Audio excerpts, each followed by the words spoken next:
Salamlayıram hər birinizi yeni mövzu izahatından. Bugün sizinlə biz birlikdə Versal-Washington sistemi haqqında geniş şəkildə danışacağıq. Elə isə başlayaq. Birinci Dünya Müharibəsi bildiyimiz kimi 1918-ci ilin noyabrı Dörtlər İttifaqının məğlubiyyəti ilə nəticələndi və müharibə nəticəsində Almaniya, Rusiya, Avstriya, Macaristan və Osmanlı kimi bu dörd böyük imperiya parçalandı və Avropada bir sıra yeni dövlətlər meydana gəldi və müharibədən sonra ən əsas məsələ yenidən beynəlxalq münasibətlər sistemini bərpa eləmək və dünyada nizamı bərpa eləməkdən ibarət idi və bunun üçün də təbii olaraq yeni bir sülh konferensi, yeni bir konferans çağırmaq lazım idi. Və bunun üçün qalib gələn ölkələr 1919-cu il Fransanın paytaxtı Parisdə toplaşdılar. Beləliklə birinci başlayırıq 1919 Paris və yaxud Versal sülh konferansı. Baxaq, Paris sülh konferansının çağırılmasında iki əsas məqsədimiz var. Birincisi, dövlətlər arası münasibətlərdə yeni qaydalar müəyyənləşdirmək. İkincisi, Almaniya və onun məğlub olan digər müttəfiqlərini cəzalandırmaq üçün onlarla yeni sülh müqaviləsi hazırlamaqdan ibarət idi.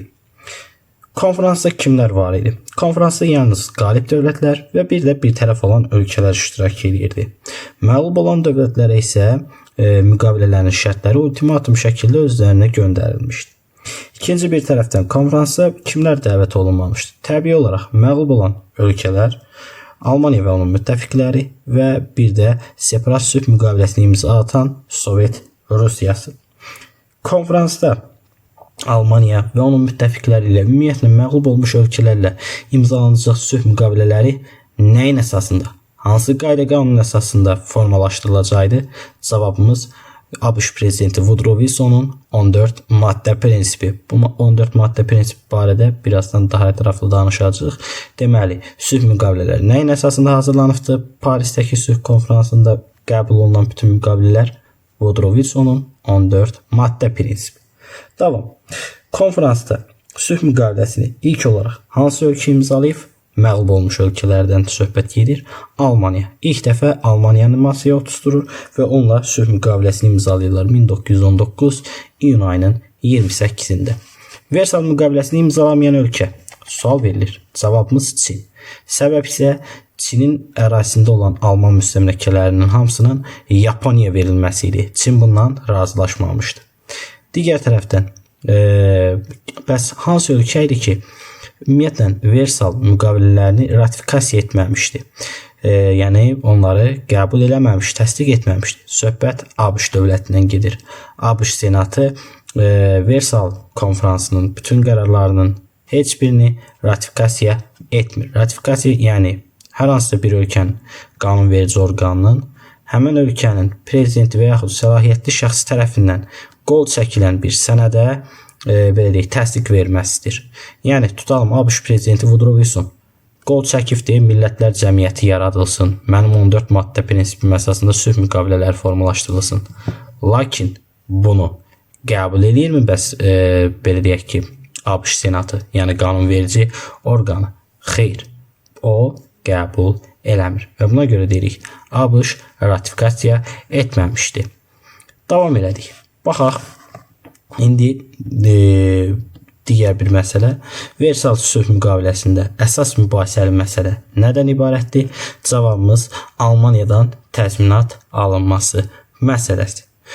Bu barədə ciddi fikir ayrılıqları olur və ölkələr arasında vahid razılığa gələ bilmirlər və bunu gələcək Almaniya mövzusunda geniş şəkildə danışacaq. Hətta o vəziyyətə gələcək ki, Almaniyaya təzminat almaq nədir? Ona əlavə pul yardım da edəcəklər.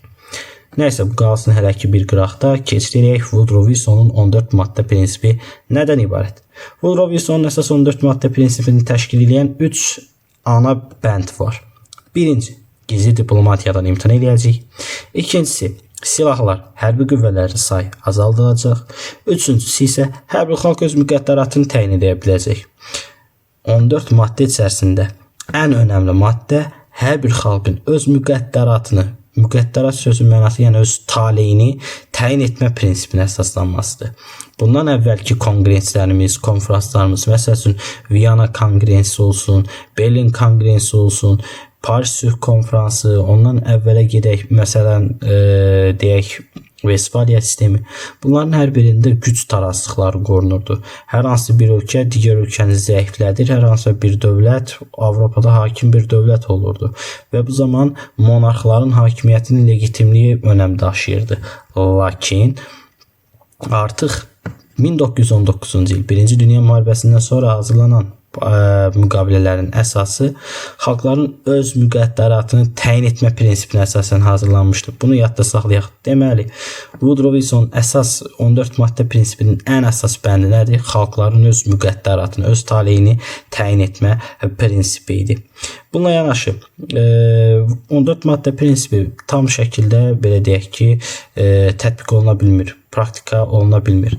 Səbəb olaraq isə vurğulanır ki, bəs ilk öncə bu gizli anlaşmalardan ölkələr imtina eləmək istəmir. Hələ elə 1-ci Dünya müharibəsi başlamamışdan qabaq çoxsaylı gizli müqavilələr, gizli diplomatiyalar aparılmış və 1-ci Dünya müharibəsindən sonra çoxlu vədlər verilmişdi. Məsəl üçün biri gizli London sazişi. İtaliya, Böyük Britaniya söz vermişdi ki, gəl bizim tərəfimizə keç Antantaya, sənə 1-ci Dünya müharibəsindən sonra geniş torpaqlar verəcəyik. Elə bu ilk başdan Woodrow Wilsonun 14 maddə prinsipinin tam şəkildə əməl oluna bilməyəcəyini göstərirdi. Digər tərəfdən Woodrow Wilson xalqların öz müqəddəratını təyin etmə hüququnu istəyirdi. Bunu vurğulayırdı. Lakin bu tam şəkildə tətbiq oluna bilirdimi? Təbii ki, yox. Çünki bu dövr hələ müstəmləkə işğallarının qaldığı dövrdür və Avropadakı müstəmləkəçi ölkələr olan İngiltərə olsun, Fransa, digər ölkələr belə deyək ki, bu maddələrlə razılaşmaq istəməyəcəklər. Və ən əsas məsələ nə deyək biz vurğulayaq. Bu dövrdə Woodrow Wilson əsas tələblərindən biri millətlər cəmiyyətinin yaradılması olur. Bu 14 maddə prinsiplərindən birində bildirir ki, bəs millətlər cəmiyyəti yaradılsın. Millətlər cəmiyyətində əsas məqsədi bundan ibarət olacaq ki, belə deyək, müharibələrin, münaqişələrin başlamadan bitirmək və dövlətlər arasındakı münasibətləri, gərginliyi aradan qaldırmaqdan ötəri nə etmək? Sülh yolundan istifadə etmək, barışıq yolundan istifadə etmək. Beləliklə davam edək. Millətlər cəmiyyətinin əsas məqsədi vurğuladığımız kimi nədən ibarət idi? Bütün münaqişələri başlamadan əvvəl sülhlə bitirmək, qarşısını almaq. Və Woodrow Wilson bunu hazırlayıb tətbiq etməyə çalışsa da bu mümkün olmayacaq. ABŞ Senatı Versal müqavilələrini ratifikasiya eləmədiyinə görə ABŞ özü qurduğu millətlər cəmiyyətinə üzv olmayacaq və də bu elə ilk vaxtlardan millətlər cəmiyyətinin zəifləməsinə gətirib çıxaracaq idi. Ümumilikdə 14 maddə prinsipi barədə danışdıq. İndi isə keçid eləyək Paris sülh konfransının nəticələrindən birinə, ilk müqaviləyə. Belə ki, ilk müqaviləmiz adlanır elə Paris sülhü və yaxud Versal sülhü. Baxaq, Versal sülhü və ya Paris sülhü hansı ölkə arasında imzalanıb? Qalib ölkələrlə Almaniya arasında. Almaniyanın imzaladığı bu müqavilədə görək nələrdən danışılır. Birincisi, ilk hissə aid olunur sərhəd məsələlərinə. Sərhəd məsələləri içərisində nədən bəhs olunur? Deyilir, 1871-ci il Frankfurt sülhündə Almaniyaya verilən Elzas və Lotaringiya əraziləri yenidən qaytarılmalıdır Fransaya. Üstəgəl, Almaniya Saar vilayətini 15 il müddətində millətlər cəmiyyətinə verməli. Millətlər cəmiyyəti gələcəkdə bu əraziləri 15 il istismar edib bitirdikdən sonra plebisiz, yəni xalq səs verməsi yolu ilə gələcəyini təyin etməli idi. Digər tərəfdən bu Saar vilayətində bir daş kömür hövzəsi var, kömür çıxarılır və o daş kömür hövzəsi verilməli idi Fransaya. Bununla yanaşı Şərqi Avropada yerləşən yeni bir ölkə yaranır bu dövrdə Polşa. Həmən Polşaya Almaniya, Qərbi Prusiya ərazisi və Poznan vilayətini verməli idi. Almaniya söz verirdi ki, mən Avstriya ölkəsi ilə birləşməyəcəm bir daha və millilikdə bütün müstəmləkələrimdən əl çəkirim. Bu oldu sərhəd məsələləri. İndi gələk hərbi şərtlər. Almaniya deyir, Almaniya hərbi səfərbərliyi ümumiyyətlə ləğv eləyir. Məcburi hərbi xidmət artıq yoxdur. Əskər sayı 100.000 nəfərə endirilməlidir. Ümumiyyətlə hərbi hava qüvvələri saxlaya bilməz. Dəniz donanmasında ixtisara getməlidir. Yəni əskərlərin sayı yenə azaldılmalıdır. Bununla yanaşı Fransaya qarşı gələcəkdə müharibə eləməsin deyə burada bizim bir çayımız var. Xəritədə indi tam şəkildə görsənir ya yox. Gördüyünüz kimi bu hissələrdə Reyn çayı var. Həmən bu Reyn çayının nə sol, nə sağ tərəfində Almaniya hərbi birləşmə saxlaya bilməz, əskər saxlaya bilməz. Yəni Reyn zonası silahsızlaşdırılır. Səbəb gələcəkdə Almaniya Fransaya hücum eləyə bilməsin deyə. Burada Almaniya Reyn zonasında hərbi birləşdirmə saxlaya bilməzdi. Müqavilənin şərtinə görə Reyn çayı boyu ərazilər nə olurdu? Silahsızlaşdırılırdı. Məqsəd Almaniyanın Fransaya hücum etməsinin qarşısını almaq. Digər bir tərəfdən 6-cı maddə Almanların belə deyək ən əsəb olduğu maddə, söhbət hansı maddədən gedir? Burada deyilir ki, Almaniya qəbul edir ki, müharibənin təqsirkarı mənəm və öz günahlarımı bağışlamaqdan ötəri ölkələrə təzminat ödəməliyəm, qalib gələn ölkələrə. Bu maddə gələcəkdə Hitler ölkəsinin, Hitler koalisiyasının yaranmasına gətirib çıxaracaq. Davam edək. Beləliklə Almaniya məcburiyyət qarşılığında deklar edilmiş sülh müqaviləsini qəbul etmək məcburiyyətində qaldı. Almaniyadan sonra ardıcıllıqla 1919-da Avstriya Saint-Germain müqaviləsini imzalayır. Bolqarıstan Ney müqaviləsini imzalayır. 1920-də Macarıstan Trianon, 20-ci ildə nəhayət ən axırıncı Osmanlı Sevr müqaviləsini imzalamaqla birlikdə Paris Sülh Konfransının əsas müqavilələri tam şəkildə imzalanıb başa çatır. Paris Sülh Konfransında deməli neçə müqaviləmiz oldu bizim?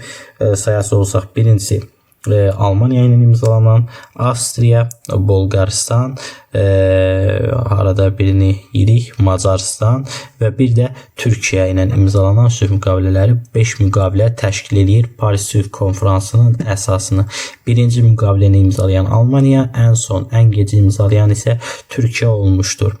Bunların içərisində Avstriya, Bolqarıstan və bir də deyək ki, Macaristan. Bu üçü üçün oxşar cəhət, bu üç ölkənin bağladığı sülh müqavilələri üçün yenə öz ərazilərinin bəzilərini itirir.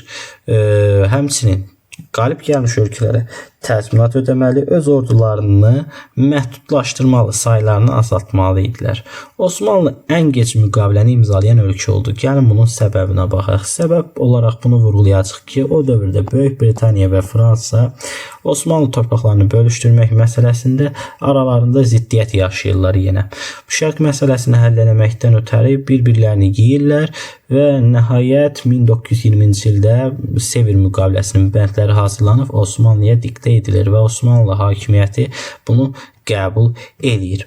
Və lakin Osmanlıda olan bir danışacaq növbəti dərsimizdə bir subay, bir zabit Mustafa Kemal Atatürk yenidən Türk xalqını sistemləşdirib yeni bir azadlıq hərəkatı başladacaq və Sevr müqaviləsinə Antanta qüvvələrinə qarşı tək başına vuruşub düşməni məğlub edəcək. Davam. Keçək nədən danışaq? Millətlər Cəmiyyətini bir daha vurğulayaq ki, deməli, Millətlər Cəmiyyətinin əsas məqsədi müharibələrin qarşısını sülhlə almaq, nizamlamaqdan ibarət idi. Millətlər Cəmiyyətinə ilk vaxtlar nə Almaniya, nə SSR qoşulmamışdılar.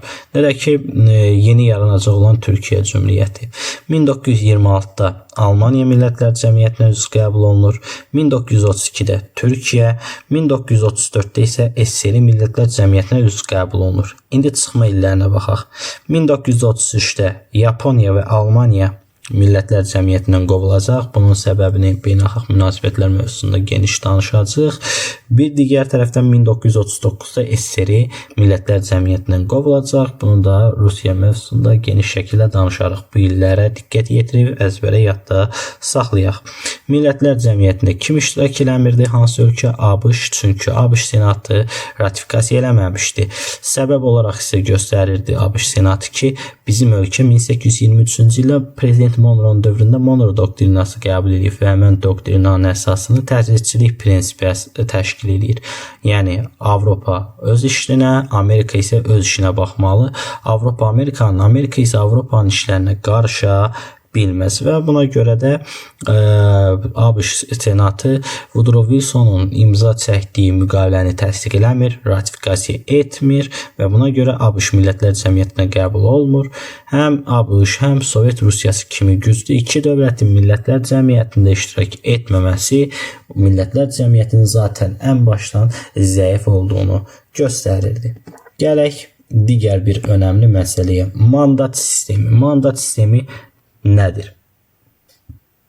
Woodrow Wilson İngiltərə, Fransa kimi müstəmləkəçi ölkələrin Avropada güclənməsini istəmir və həmçinin uzaq şərqdəki Yaponiya ölkəsinin də elə çox bir güclü bir ölkəyə çevrilməsini istəmir. Güc tarazlığını qorumağa çalışır və bunun üçün nə edir? Deyir ki, bunlar birbaşa müstəmləkə kimi əraziləri ələ keçirməsinlər və Woodrow Wilson bundan ötəri ortaya bir cümlə atır. Xalqlar öz müqəddəratını təyin eləsin və deyir: gəlin mandat sistemi yaradaq. Mandat sözünün mənası himayəyə götürmək deməkdir. O dövrdə 1-ci Dünya müharibəsi başa çatandan sonra Osmanlı və Almaniyanın keçmiş müstəmləkələri, yəni işğalı altında olan bütün ərazilər qalib gələn ölkələr tərəfindən mandat sistemi, yəni himayəyə götürmə əsasında bölüşdürülür. Bunu kim irəli sürüb? Woodrow Wilson yeni irəli sürüb. Bu mandat sistemində 3 əsas kateqoriya var. A, B, C. A ilə B-nin oxşar cəhəti nədir? A, B kateqoriyasına daxil olan ölkə tutalım Suriya və İraq. Bu iki ölkəni İngiltərə nə etməlidir? Öz himayəsinə alır. A və B kateqoriyasına daxil olduğu üçün bunlar İngiltərə onları müstəqilliyə hazırlamalıdır. Yəni bir 10 il, 15-20 il orada demokratik islahatlar filan həyata keçirməli və daha sonra bu ölkələrin müstəqilliyini elan etməsinə kömək edib buradan qoşunlarını çıxartmalıdır. C kateqoriyasında olan ölkələr isə belə deyək ki, kimin himayəsinə keçirdisə elə onun tərkibində də qalır, onun dövlətin mülki hesabı olunurdu. Və bu mandat sistemi bir növ belə deyək ki, qalib gəlmiş ölkələrin belə deyək də tam şəkildə olmasa da, yəni formal olaraq müstəmləkə ələ keçirməsi kimi yox, elə belə güya ki, himayə götürməsi kimi qələmə verilirdi dünya ictimaiyyətinə. Amma əslində olan Woodrow Wilson nəyə çalışmışdı burada? Həmçinin qalib gələn ölkələrin ABŞ-a qarşı belə deyək də nifrət oyatmasın deyə, ABŞ-la aralarda dəyməsin deyə onlara müəyyən güzəştlər getmək məcburiyyətində idi ABŞ.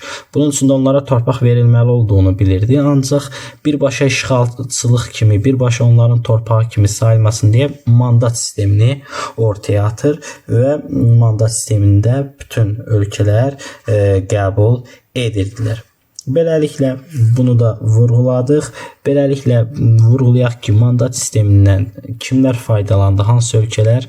Qalib gələn ölkələr, yəni Fransa, İngiltərə, Belçika, bir də uzaq şərqdəki ölkəmiz Yaponiya bundan yararlana bildi. Mandat sistemindən yararlandı. Hansı ölkələrin müstəmləkələrini ələ keçirdilər? Keçmiş Almaniya imperiyası və keçmiş Osmanlı imperiyasına məxsus olan əraziləri.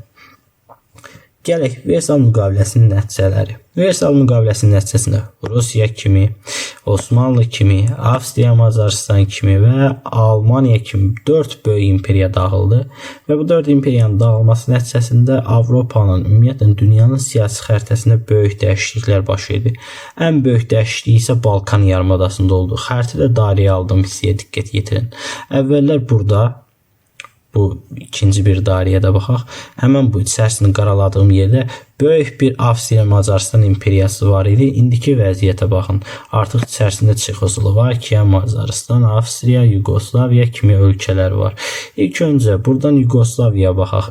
Əslində bu Yugoslaviya ərazisində əvvəl birinci yaranan ölkə Serb, Xorvat, Sloven krallığı olub. Daha sonra bunun adı dəyişib Yugoslaviya olub. Yəni Serb, Xorvat, Sloven krallığı da deyilsə Yugoslaviyada ağlınıza hansı ölkə gəlməlidir? Baxın bu hissədə Adriatik dənizinin şərqində yerləşən həmən bu ərazi ağla gəlməlidir. Bununla yanaşı yenidən Polşa dövləti bərpa olunmuşdu. Bildiyimiz kimi 1795-də Avstriya, Prusiya və Rusiya dövlətləri Respospolita, yəni Polşa dövlətini sonuncu dəfə öz aralarında bölüşdürərək Polşanın varlığına son qoymuş. Lakin 1-ci Dünya müharibəsindən sonra 1918-də Polşa dövləti yenidən bərpa olunmuş, hətta ərazisi də artmışdı. Belə ki, Almaniyadan Poznan və Qərbi Prusiya ərazilərini almışdı Paris sülh müqaviləsinin şərtlərinə əsasən. Beləliklə, Paris sülh konfransının bir digər nəticəsi olaraq vurğulayaq ki, xalqlar öz müqəddəratını təyin etmək hüququ əldə elədilər. 19-cu əsrdən yayılan millətçilik hərəkatı nəhayət 20-ci əsrdə öz nəticəsini, öz bəhrəsini verdi.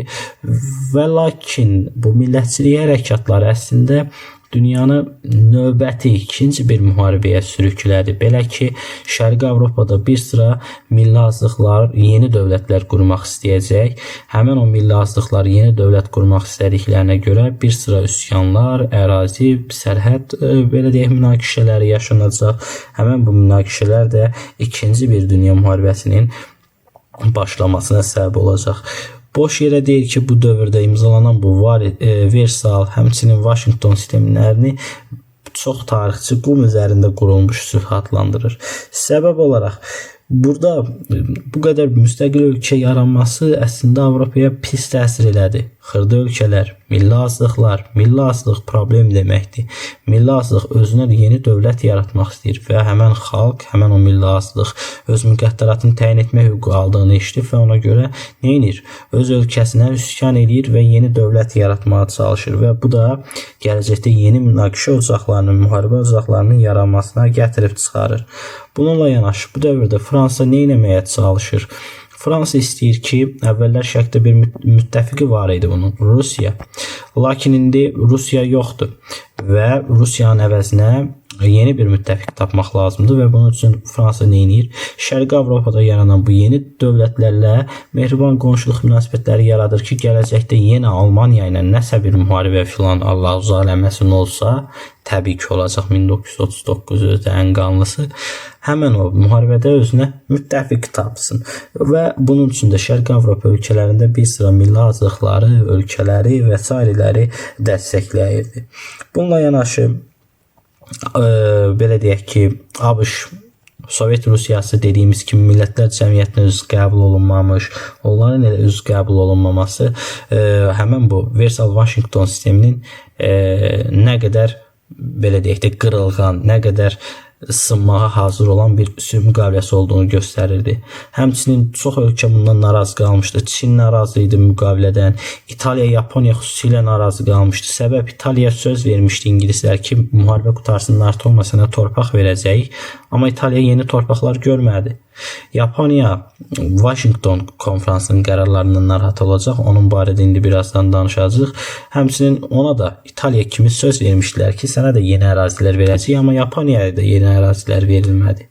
Həmən bu səbəblər digər tərəfdən Almaniyaya qarşı yeridilən belə təqsirkar sənsən 6-cı maddədə vurğulanırdı ki, Paris konfransında, Paris sülhü imzalayan vaxt almanlarda 6-cı maddədə deyilirdi ki, Almaniya təqsirkar olduğunu qəbul edir, müharibənin başlamasının günahkarı mənəm deyir güya və təzminat ödəməli olduğunu qəbul edirdi. Almaniyada bütün xalq bu maddəyə qarşı çıxmış və belə deyək ki, gələcəkdə elə Hitlerin arxası ilə getmələrinə səbəb olmuşdu. Həmən bu günahın xalqın üzərinə atılması. Beləliklə, qum üzərində qurulmuş bu sülh müqavilələri gələcəkdə yeni bir münaqişənin, 2-ci Dünya müharibəsinin başlamasına səbəb olacaq idi. Keçid edək Vaşinqton konfransına. Nə baş verib Vaşinqton konfransında? Vaşinqton konfransının isə 2 əsas məqsədi var idi. Uzaq Şərq və Sakit Okeanda münasibətləri tənzimləmək və donanma, yəni dəniz qüvvələrində silahlanmaları məhdudlaşdırmaq. Burada əsas bizim üst dönəm müqaviləmiz imzalanır. Birinci müqaviləmiz olur 4 dövlət müqaviləsi, belə ki, ABŞ, Fransa, İngiltərə və Yaponiya arasında imzalanır bu müqavilə. Ona görə 4 dövlət müqaviləsi adlanır. Həmin ölkələr deyirlər ki, biz Sakit Okean bölgəsindəki mülklərin tanıyırıq Yəni ABŞ öz torpaqları, Fransa, Yunanistan nə idi, Yaponiya, İngiltərə hamısı qəbul edir ki, bura mənimdir, bu ada sənindir, bu ada sənindir. Yəni hər kəs bir-birlərinin sərhədlərini tam dəqiq şəkildə tanıyır. 2. Çinə aid olan müqavilə. Çinə aid olan müqavilədə isə deyilirdi ki, Çin ərazi bütövlüyünü biz dəstəkləyirik. Çinə açıq qapı siyasəti tətbiq edirik. ABŞ-ın o dövrdə açıq qapı siyasəti var. Əsas məqsəd nədən ibarətdir? Hansı ölkəyə tətbiq olunursa, həmən ölkənin sənaye və ticarət sahələrində bərabər imkanlar prinsipi tətbiq olunur. Yəni azad bazar iqtisadiyyatına keçid olunur bir növ. Bütün xarici bazarlar üçün, xarici tacirlər üçün açıq elan olunur. Beləliklə Çinlə bağlı olan müqavilələrlə birlikdə Çinin ərazi bütövlüyünü Vaşinqton konfransında tanıdılar. İkinci məsələ Çin idi. Davam. Üçüncü məsələ. Yenə bu dörd ölkəmiz ABŞ, Fransa, Yaponiya və İngiltərə deyir ki, dəniz silahlarını məhdudlaşdıracağıq biz.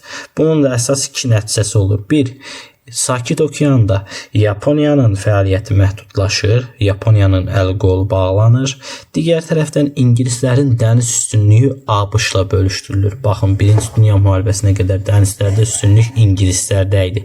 Ta ki, həmən Vaşinqton konfransında İngilislərlə ABŞ ölkəsi deyir, qərarlaşdırırlar ki, gəmilərimizin sayı eyni olacaq, mən daha çox hərbi gəmi istehsal eləməyəcəm, paralel. Yəni ikimizdə də eyni hərbi gəmi sayı olacaq. Və Yaponiyanın Sakit Okeanda fəaliyyəti məhdudlaşacaqdır. Beləliklə, bütün hər üç müqavilə üçün oxşar cəhət biz deyəsi olsaq, vurğulayırıq. Deyirik ki, hər üç müqavilədən Yaponiya narazı qalır.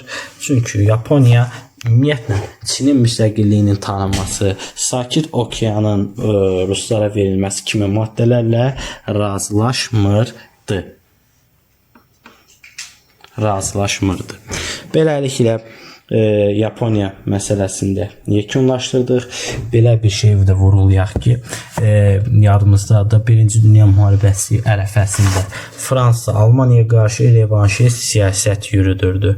Yəni qisasçılıq siyasəti biz vurğulayacağıq. 2-ci Dünya müharibəsi ərəfəsində ABŞ-a qarşı qisasçılıq siyasəti yerdən ölkə hansı ölkədir? Cavabımız Yaponiyadır. Yaponiya ABŞ-ın Vaşinqton konfransında bütün ölkələrə qəbul elətdirdiyi bu üç müqavilənin üçündə imzalasa da üçündən də narazı qalır və ABŞ-a qarşı qisasçılıq siyasətinin əsasını qoyur. Beləliklə Versal-Vaşinqton sistemi məğlub ölkələrlə qalib ölkələr arasında narazılıqlara səbəb olur. Nə qədər olsa da nə məğlub ölkələr bundan razı qalırlar, nə qalib ölkələr. Yaxın Şərqin bölüşdürülməsi məsələsində elə İngiltərə ilə Fransa arasında narazılıq yaranır. Fransa öz təhlükəsizliyi üçün qəti bir qərara, nailiyyətə nail ola bilmir. İtaliya istədiyi ona verilən torpaqlara qovuşa bilmir. ABŞ qüvvələr tarazlığını saxlamaq istəyir. Almaniyanın tamamilə çökməsini istəmir, ona dəstək verir. Eyni zamanda Böyük Britaniya Fransanın həddindən artıq güclənməsini istəmir. Uzaq Şərqdə Yaponiyanın güclənməsini istəmir. Mandat sistemini gətirir. 14 maddə prinsipi, millətlər cəmiyyəti bu kimi şeylər eləməklə güc tarazlığı qorumaq istəyir, lakin bu da bir nəticə vermir. Və digər tərəfdən Woodrow Wilson irəli sürdüyü bu 14 maddə prinsipində ikili siyasət yeridilir. Belə ki, Avropada yeni yaradılan bu ölkələr ki var, sadaladıq Balkan yarımadasındakı ölkələr, Polşa, Latviya, Estoniya, Litva falan.